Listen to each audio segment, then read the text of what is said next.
قال الله تعالى يا أيها الذين آمنوا اتقوا الله وكونوا مع الصادقين صدق الله. Hadirin, alhamdulillah kita bersyukur kepada Allah, kembali kita di salat maghrib berjamaah dan kita insyaallah akan lanjut dengan isya berjamaah. Sembari menuju isya kita isi dengan tadabbur ayat. Hadirin yang dirahmati Allah, di bulan sekarang tanggal 9 Zulqa'dah, setelah Zulqa'dah tentunya Zulhijjah. Di bulan Zulhijjah nanti itu ada 4 ibadah tahunan yang memang Allah dan Rasulnya sudah tetapkan sebagai syariat. Apa sajakah itu? Yang pertama ibadah haji, yang kedua shaum Arafah, yang ketiga ibadah kurban, dan yang keempat adalah salat Idul Adha.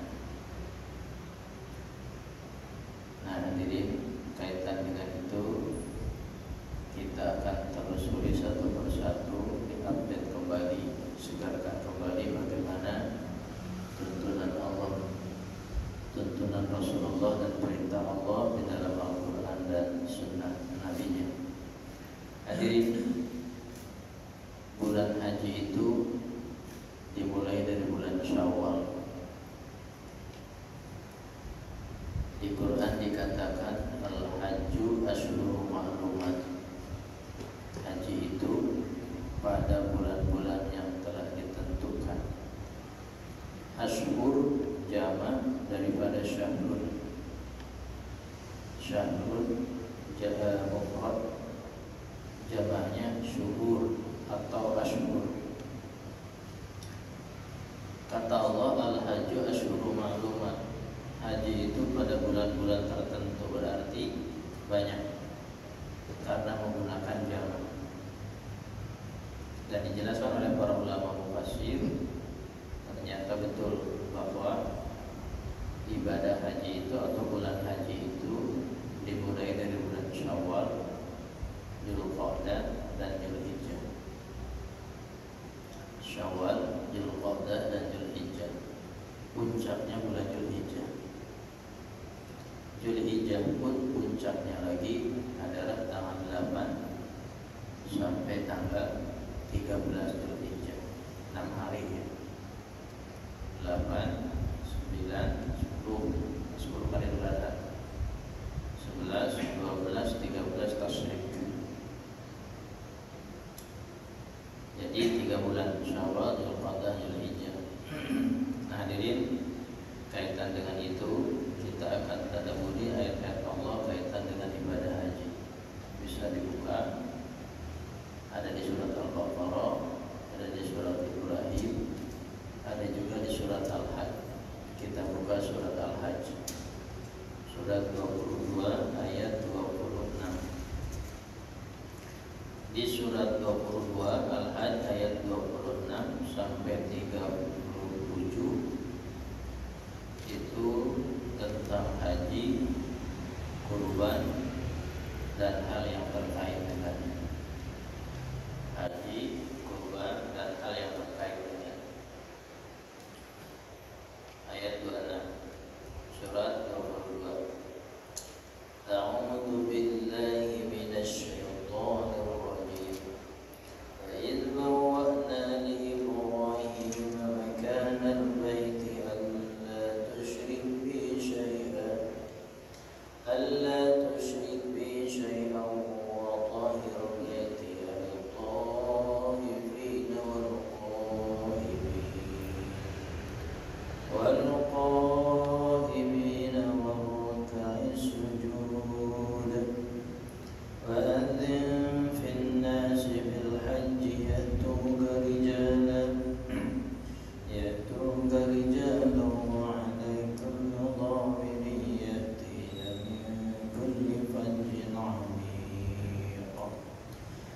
ليشهدوا منافع لهم ويذكروا اسم الله في أيام معلومات على ما رزقهم من بهيمة الأنعام فكلوا منها وأطعموا البائس الفقير ثم ليقضوا تفثهم وليوفوا نذورهم وليطوفوا بالبيت العتيق ذلك ومن يعظم حرمات الله فهو خير له عند ربه وأحلت لكم الأنعام إلا ما يتلى عليكم فاجتنبوا الرجس من الأوثان واجتنبوا قول الزور ila akhir ayat. Sadaqallah. Wa id bawa'na, dan ingatlah ketika kami tempatkan Ibrahim, Nabi Ibrahim, makana di sebuah tempat al-baiti, rumah ibadah, maksudnya Baitullah, Ka'bah al-Musyarrafah, Masjidil Haram. Allah tusyrik bi syai'an, Allah agar tidak tusyrik, engkau menyekutukan bi denganku syai'an sesuatu pun. Wa tahhir, dan agar engkau membersihkan, khitabnya Nabi Ibrahim ya. Wa tahhir, dan agar engkau membersihkan baiti, rumahku, lit-taifina, bagi orang-orang yang tawaf, wal qaimina, dan orang-orang yang qiyam, wal ruk'is sujud, dan bagi orang-orang yang ruku dan sujud. Ulang. Wa id bawana, dan ingatlah ketika kami tempatkan li Ibrahim, Nabi Ibrahim, makan al-bait, di sebuah tempat rumah ibadah, yaitu Baitullah, alla tusyrik bi syai'a, agar engkau tidak menyekutukanku sedikit pun dengan sesuatu pun. Yang kedua, wa tahhir, dan agar engkau membersihkan baiti, rumahku, lil taifina, bagi orang-orang yang tawaf, wal qaimina, dan orang-orang yang qiyam, wal ruk'is sujud, dan bagi orang-orang yang ruku dan sujud. Hadirin, dari ayat ini ada beberapa intisari. Yang pertama, Allah sengaja menempatkan Nabi Ibrahim di Mekah, ya, di lembah Baka. Dulu namanya Baka, sekarang menjadi Mekah. Allah sengaja menempatkan Nabi Ibrahim di Baitullah. Hadirin, tidak hanya Nabi Ibrahim, secara umum segala sesuatu itu Allah yang menempatkannya. Termasuk kita ditempatkan di bumi Allah. Bumi Allah bagian mana? Ternyata bagian Indonesia. Indonesianya bagian mana? Nah, gitu.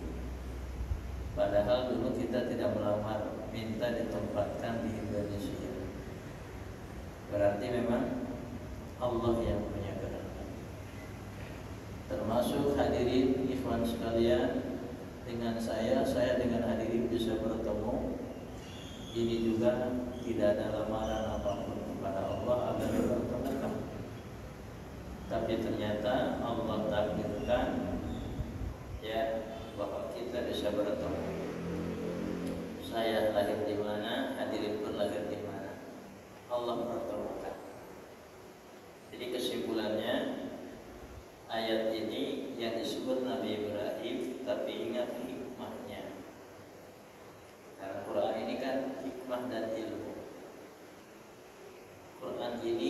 kandungannya global, rahmatan lil alamin. Ya, jadi ketika Allah menempatkan Nabi Ibrahim secara tekstual, sesungguhnya Allah pun menempatkan ciptaan-ciptaannya yang lain, itu semua adalah merupakan kehendak Allah Subhanahu wa ta'ala. Padahal bukan Allah Tuhan luas. Itu satu. Yang kedua hadirin, Allah tempatkan Nabi Ibrahim itu di Baitullah,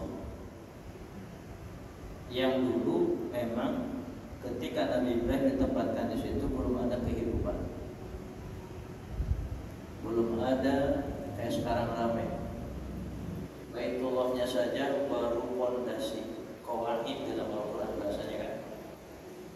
Lalu Allah menyuruh kepada Nabi Ibrahim dan Ismail agar meninggikan qawaid Ka'bah itu, fondasi Ka'bah itu. Nah ini Allah abadikan di surat Al-Baqarah. Apa kata Allah? Wa idh yarfa'u Ibrahimul qawa'ida minal baiti wa Ismail. Dan ingatlah ketika Nabi Ibrahim dan Ismail meninggikan Ka'bah. Ini masih kerontang, hadirin, kering. Gunung bebatuan sejauh mata memandang, pasir dan gunung bebatuan yang kering kerontang. Belum ada kehidupan. Bayangkan Allah tempatkan di situ dengan keluarganya. Siapa aja itu keluarganya? Siti Hajar dan Ismail.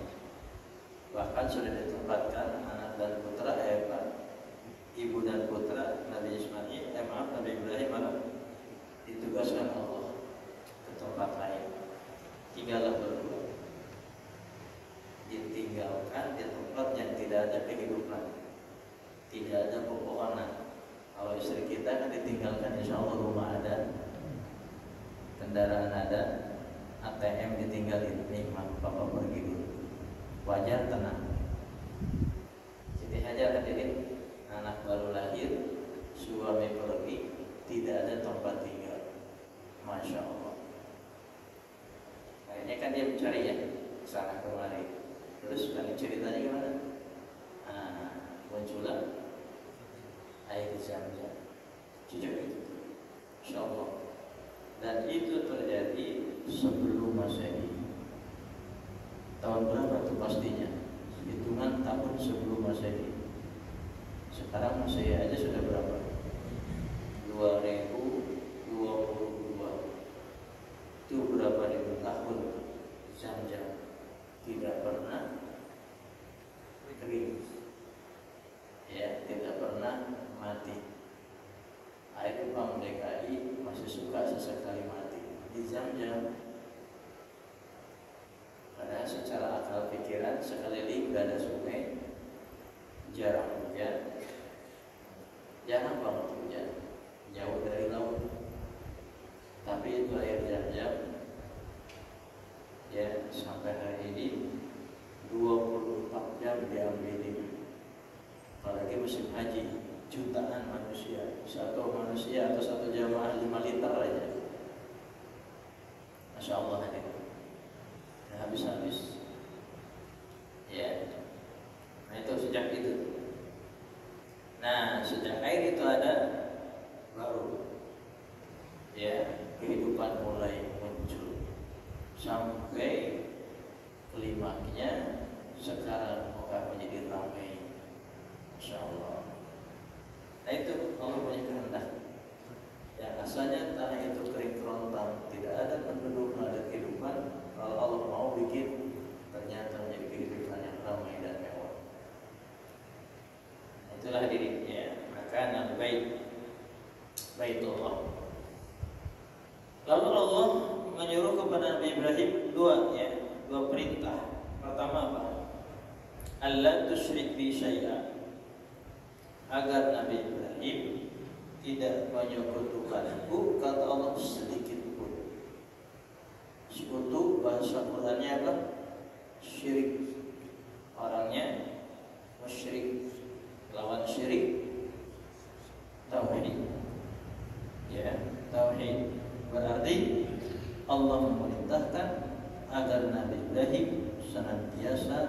mentauhidkan Allah. Apa itu tauhid?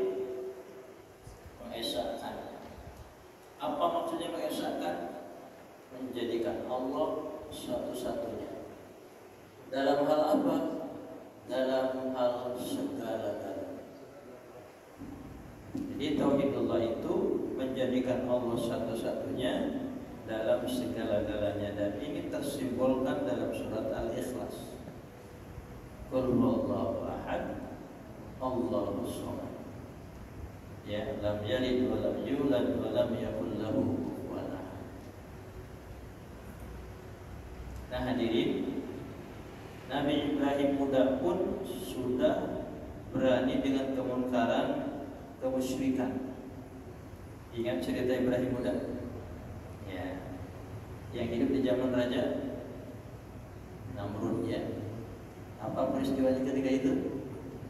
Ibrahim muda menghancurkan patung-patung. Berjejer itu patung, dihabiskan semua, dihancurkan, disisakan satu. Ya. Nah hadirin, maka oleh karena itulah para ulama di bidang ahli akidah menyebut Nabi Ibrahim sebagai Imamul Muwahhidin. Apa artinya Imamul Muwahhidin? Imamnya, bapaknya, leluhurnya ahli tauhid. Begitu. Sehingga di beberapa hadis disebut abaku, ayahmu Ibrahim. Ya. Ihya sunnati abiku Ibrahim. Ada kalimat seperti itu.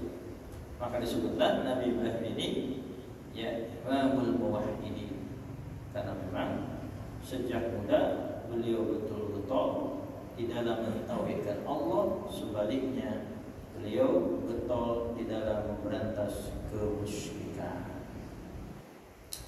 Ya yang ketiga, Allah tusyrik bi syai'a, sedikit pun.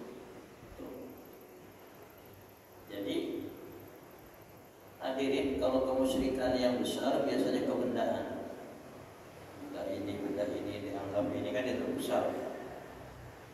Kalau paling kecil apa syirik itu? Apa?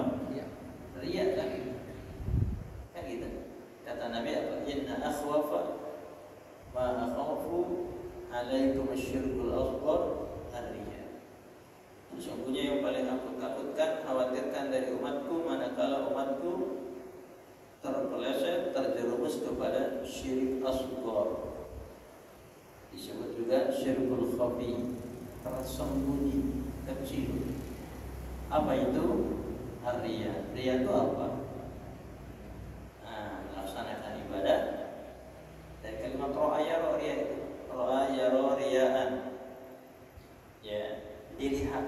Maksudnya melaksanakan ibadah ingin dinilai, dilihat, diapresiasi oleh selain Allah.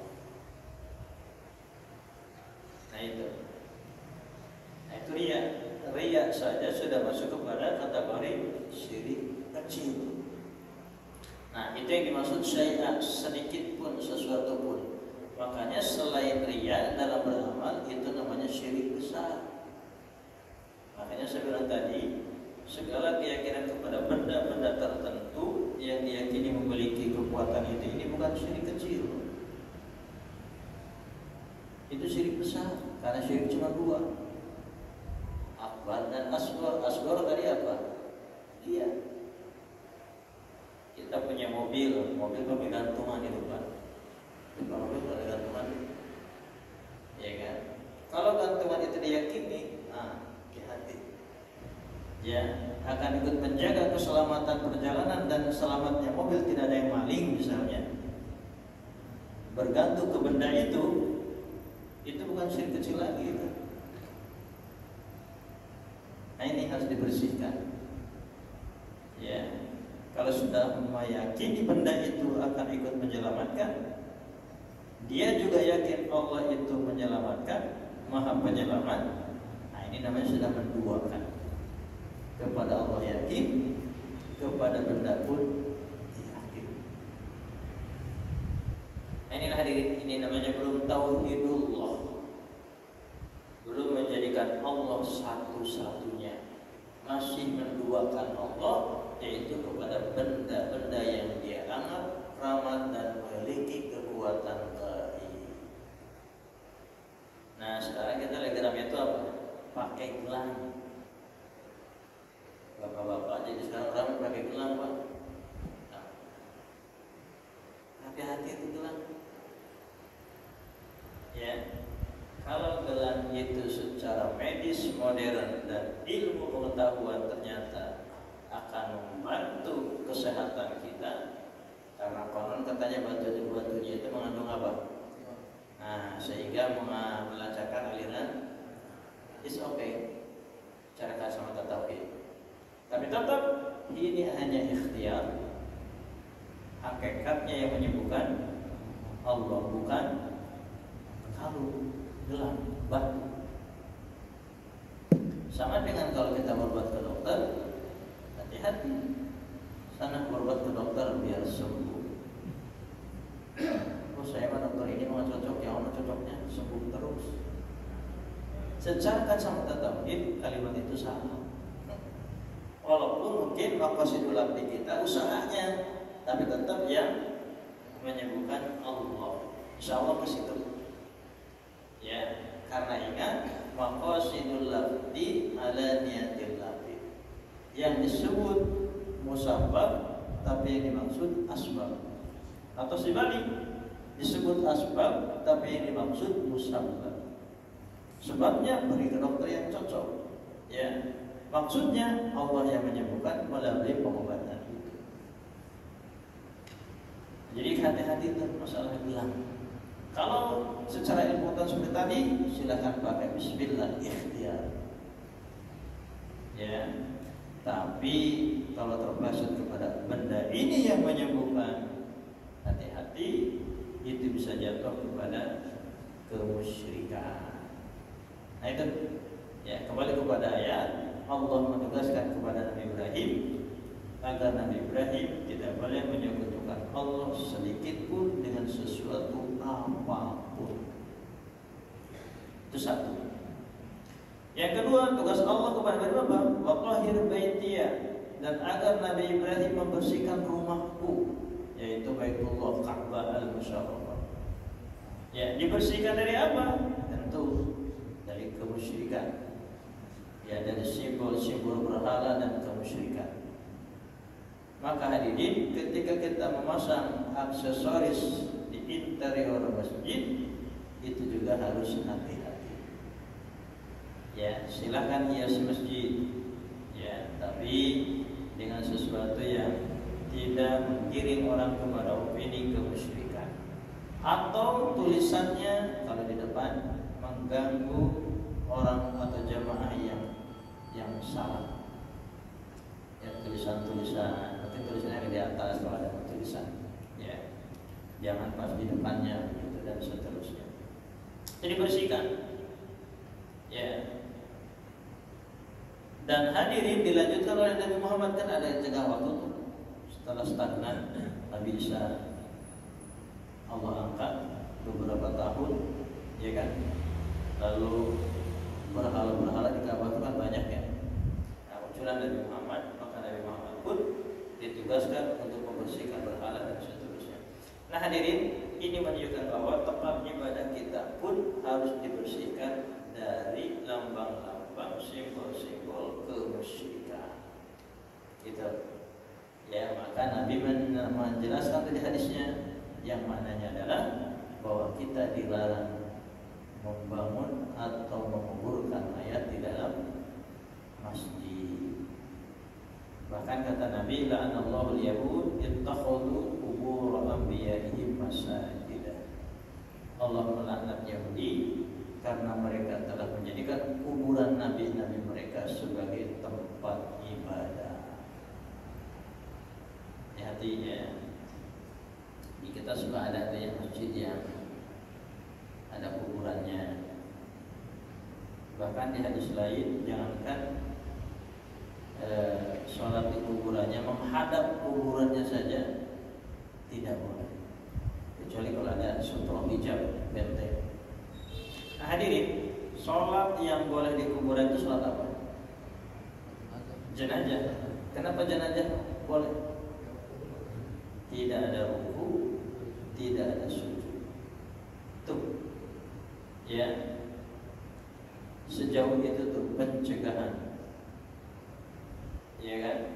Karena khawatir kalau sholat 5 waktu atau sholat sunnah dibolehkan di kuburan atau di depan kuburan, maka lama-kelamaan nanti dibisikin sama setan yang ujung-ujungnya khawatir menyembah kuburan. Nah, itu ada syirik di dalam ibadah. Kan syirik juga dibagi-bagi ya. Ada syirik dalam akidah, terus syirik dalam ibadah, syirik dalam berdoa. Syirik dalam akidah urusan keyakinan. Syirik dalam ibadah penghambaan, ritual. Syirik dalam berdoa manakala memohon kepada selain Allah. Ya, hati-hati seperti itu. Maka untuk mencegah sedini mungkin, ya sehati-hati mungkin, sampai dilarang untuk membangun kuburan atau menguburkan jenazah di dalam masjid. Nah, hati-hati yang suka ziarah kubur. Ya, ziarah kubur. Kalau kita ziarah kubur ngapain ya? Dialog ngapain di kuburan ya? Misalnya ibu kita, ibu maafin aku ya, itu kali ya, bagaimana Pak? Ya, tuntunan Nabi-nya gimana? Tidak ada dialog.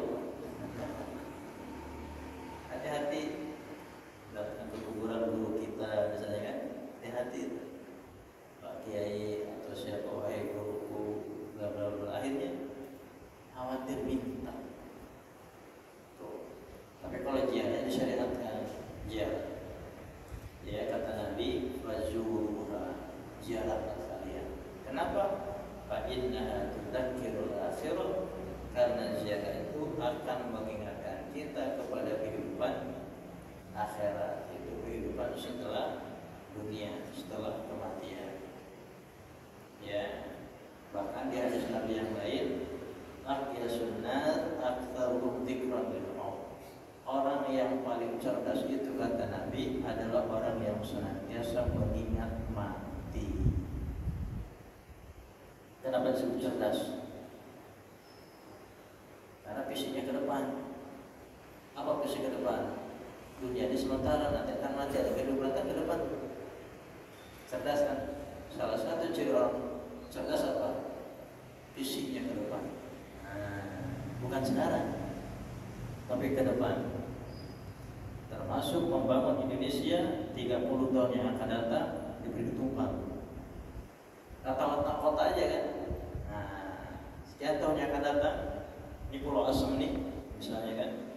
Atau rombongan ini peruntukannya apa? Karena dipakai dalam macam perencanaan. Itu hadirin. Jadi kata Nabi, orang yang cerdas itu apa? Ya, orang yang banyak mengingat kematian. Karena orang yang banyak mengingat kematian berarti selangkah atau 2 langkah pemikirannya sudah ke depan, tidak hanya dunia semata. Untuk apa dibersihkan? Lit-thaifina, bagi orang-orang yang tawaf. Nah, ini menunjukkan bahwa Masjidil Haram itu satu-satunya masjid yang disyariatkan untuk tawaf. Apa itu tawaf? Bagian daripada rangkaian ibadah di Masjidil Haram. Bagaimana pelaksanaan tawaf? Mengelilingi Ka'bah 7 putaran. Diawali dari sudut Hajar Aswad. Nah, ada berapa macam tawaf? Kalau dikumpulkan itu ada 5 macam tawaf. 1, tawaf qudum. Kedua, tawaf ifadah. Ketiga, tawaf wada. Keempat, tawaf sunnah. Dan yang kelima, tawaf nazar. Apa itu yang pertama tawaf qudum? Yaitu tawaf yang dilakukan begitu kita datang ke Mekah, ke Masjidil Haram, maka lakukanlah tawaf. Namanya qudum, dari kalimat qadimah, kedatangan. Biasanya tawaf kudum ini setelannya adalah dalam rangkaian ibadah umroh. Maka dalam rangkaian ibadah umroh, rukun yang kedua adalah tawaf. Rukun umroh ada berapa? 5 ya. 1, ihram dari mikot. Ihram include di dalamnya niat dari mikot. Mikot itu apa? Garis start dimulainya ibadah umroh atau haji. Mikot namanya. Garis start tempat. Kalau jalur Madinah Bir Ali. Kalau jalur Jeddah kan gitu. Atau ada yang berpendapat dia lam sebelum kurang lebih 10 menit sebelum ya landing pesawat, sehingga ada yang ihramnya mikotnya dari pesawat. Ya, istilah dalam masalah itu mikot. 1 ihram, kedua tawaf, rukun umrah itu kan. Ketiga sa'i, safa marwah, 4 tahallul, syukur. Kelima takbir. Aslinya 4, satunya tambahan dari ulama. Tertib. Apa maksudnya? Tertib maksudnya berurut, tidak ngacak. Jadi jangan sampai Masjidil Haram masuk langsung sa'i gitu. Ya, masuk Masjidil Haram langsung cukur, itu namanya acak-acakan. Jadi maksud tertib itu berurut. Dan itu selalu ada rukun ibadah terakhir tertib, maksudnya itu berurut. Ya. Jadi tawaf kudum itu, nah haji kita adalah haji tamattu. Kebanyakan. Ada juga yang kiron. Apa itu tamattu?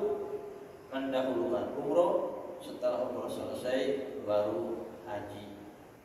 Nah, umroh, nah itu masuk tadi tawaf kudum. Makanya ibadah haji dua-duanya dapat, umrohnya dapat, hajinya dapat. Alhamdulillah. Seperti itu. Ya, nah itu tawaf kudum. Qadimah. Yang kedua, tawaf ifadah, yaitu tawaf yang dilakukan pada tanggal 10 Zulhijjah. Ini masuk kepada rangkaian ibadah haji. Jadi tanggal 10 itu ada 4 ibadah yang harus dilakukan oleh jamaah haji. Setelah mabit di Muzdalifah, kan tanggal 9 cukup di Arafah. Ya, pada maghrib menuju ke Muzdalifah, nginep di Muzdalifah mabit. Nah, pagi itu tanggal 10 dari Muzdalifah itu bisa milih ke salah satu di antara 2 tempat dari Muzdalifah. Bisa langsung ke Mina atau langsung ke Masjidil Haram. Yang ke Mina apa yang dilakukan? 3 ibadah. 1 lontar jumrah Aqabah, kedua tahallul, ketiga menyembelih hewan kurban. Walaupun pas menyembelih hewan kurbannya kita nggak menyaksikan karena sibuk kita kan dengan ibadah. Ya, selain itu ya dititipin biasanya tuh, ya diamanatkan, dititipkan. Tapi ingat, menyembelih itu tanggal 10. Yang langsung dari Muzdalifah ke Mekah itu melakukan 2 ibadah, yaitu tawaf dan sa'i.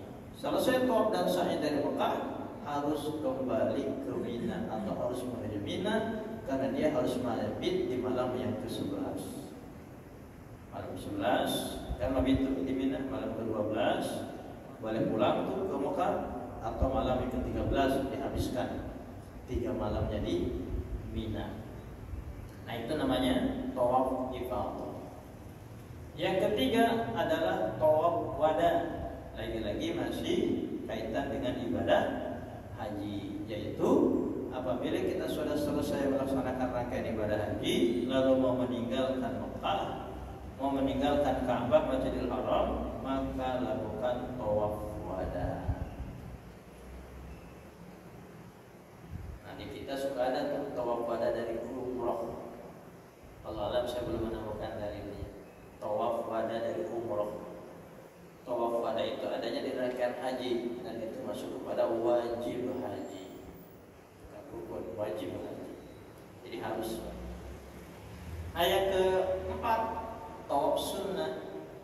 Tawaf sunnah ini tak terkait dengan umrah dan haji, yaitu setiap kali kita masuk Masjidil Haram, silahkan kapanpun, jam berapapun, asal mau dan sanggup, lakukan tawaf. Kayak kita tadi misalnya, kalau Masjidil Haram nih, ya tawaf. Nah, tawaf dia itu sunnah. tak terkait dengan umrah, tak terkait dengan haji. Ya, kapanpun, jam berapapun dia masuk Masjidil Haram, kalau kuat dan sanggup mau tawaf, maka lakukanlah tawafnya. Itu masuknya kepada tawaf sunnah. Yang terakhir, tawaf nadar. Tawaf nadar itu yaitu bila dia bernadar kepada Allah, tapi nadarnya itu dalam bentuk tawaf. Misalnya ada jamaah haji atau umroh dari sini sakit dia, kurang bisa jalan, kurang lancar. Bernadar dia, ya Allah, bila sakit hamba di sana nanti hilang, sembuh, ya maka hamba akan tawaf misalnya 2 kali. Berarti 2 kali 7. Kan 2 kali itu maksudnya 2 kali tawaf. Ingat kalau bicara tawaf itu harus 7 putaran, bukan 1 keliling, tapi 7. Karena tawaf itu sudah menjadi satu istilah, satu nama ibadah. Kayak sholat, kan tidak bisa 1 rakaat itu. Sholat, ya sholat itu kalau 5 waktu ya, kalau zuhur 4 rakaat, asar 4 gitu, dan seterusnya. Tawaf sama, puasa dari subuh sampai maghrib, puasa. Ini sudah menjadi sebuah nama dan istilah. Maka begitu dia disebut tawaf, 7 putaran. 2 kali tawaf, 2 kali 7 putaran. Nah, bila nadarnya dalam bentuk tawaf dan nadarnya Allah kabulkan, maka dia menjadi tawafnya itu wajib. Karena dia itu adalah karena wajib, utang sama Allah, janji sama Allah. Utang itu jangankan kepada Allah, kepada manusia pun wajib dibayar, apalagi kepada Allah. Ya, sifat ahli surga mukmin itu kalau bernadar dia menepatinya. Yufuna bin nadri wa yakhafun, dan seterusnya. Itulah hadirin, macam-macam tawaf. Kembali kepada ayat tadi, jadi Masjidil Haram harus dibersihkan, atau tempat ibadah harus dibersihkan dari berhala-berhala, dari kemusyrikan, ya, karena akan digunakan untuk orang yang satu tawaf. Yang kedua, wal qa'imina, dan orang-orang yang qiyam. War ruk'i sujud, dan ruku dan sujud, maksudnya salat, ya. Kenapa salat disebut qiyam? Kenapa salat disebut ruku dan sujud?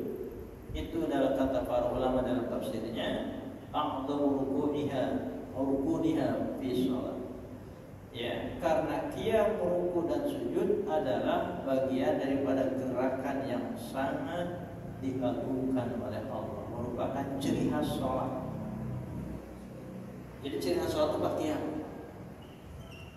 Ya, ada ruku dan ada sujud. Begitu. Maka disebut ruku dan sujud, tapi yang dimaksud ibadah sholat secara utuh. Jangan pula dipahami cuma berdiri, ruku dan sujud, cuma itu doang, ada tahiyat misalnya, tidak demikian. Ini masuk kepada kaidah yang mengatakan, ya, dzikrul juz'i wa iradatul kulli. Disebut hanya sebagian, yaitu qiyam, ruku dan sujud, tapi yang dimaksud adalah ibadah sholat secara utuh, mulai dari takbiratul ihram sampai dengan salam.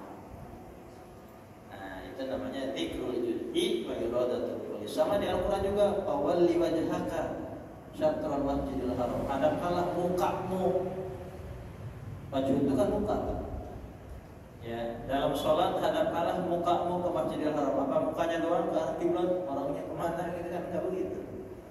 Nah, itu dalam kaidah usul fikih disebut dzikrul juz'i wa iradatul kulli. Disebut sebagian, tapi yang dimaksud utuh keseluruhan. Di ayat ini pun sama, disebut hanya qiyam, ruku dan sujud, tapi yang dimaksud adalah ibadah sholat. Maka kesimpulannya, menurut ayat ini, masjid itu adalah tempat tawaf dan tempat ibadah salat. Adapun tawaf hanya untuk di Masjidil Haram saja. Adapun salat tentu di seluruh masjid. Selama masjid itu diniatkan untuk ibadah kepada Allah, maka berlakukan salat itu dilaksanakan di dalam masjid. Nah, ini bicara paling utama di Masjidil Haram, apakah lebih utama tahiyatul masjid atau tawaf? Ya, bahasan para ulama mengerucut kepada bahwa lebih utama tawaf. Untuk Masjidil Kenapa? Satu, karena memang ya mumpung kita ada di sana, Allah berikan kesempatan. Dan masalahnya tawaf hanya di Masjidil Haram. Di Masjid Nabi aja udah nggak boleh. Yang ada tentunya Masjidil Aqsa kiblat pertama nggak ada, hanya ada di Masjidil Haram. Maka barang siapa yang mendahulukan tawaf daripada tahiyatul masjid, maka itu pilihan yang tepat dan lebih utama. Tapi ingat, tawaf itu butuh waktu dan tenaga. 7 putaran. Ya, maka tentu ini kaitannya dengan kesanggupan kita. Kalau sanggup, siap, maka tentu dengan tawaf. Kalau tak pun, maka bukan ditawaf, kembali kepada sholat tahiyatul masjid. Ya, karena tawaf itu adalah untuk menghormati Baitullah, Ka'bah. Jadi tahiyatul masjidnya di Ka'bah sana itu yang lebih utama itu tawaf. Ya, tawaf pun tidak karena dia masjid juga, berarti tahiyatul masjid. Kayak gitu. Ini hadirin, ya, suatu ayat insyaallah kita lanjutkan di Kamis yang akan datang. Ayat-ayat berikutnya kaitan dengan haji, kurban dan seterusnya. Mudah-mudahan bermanfaat dan semoga Allah lancarkan niat kita, bagi kita yang punya niat untuk tawaf di Baitullah. Amin Allahumma amin. Subhanaka Allahumma bihamdik, asyhadu an la ilaha illa anta, astaghfiruka wa atubu ilaik. Alhamdulillah. Assalamualaikum warahmatullahi wabarakatuh.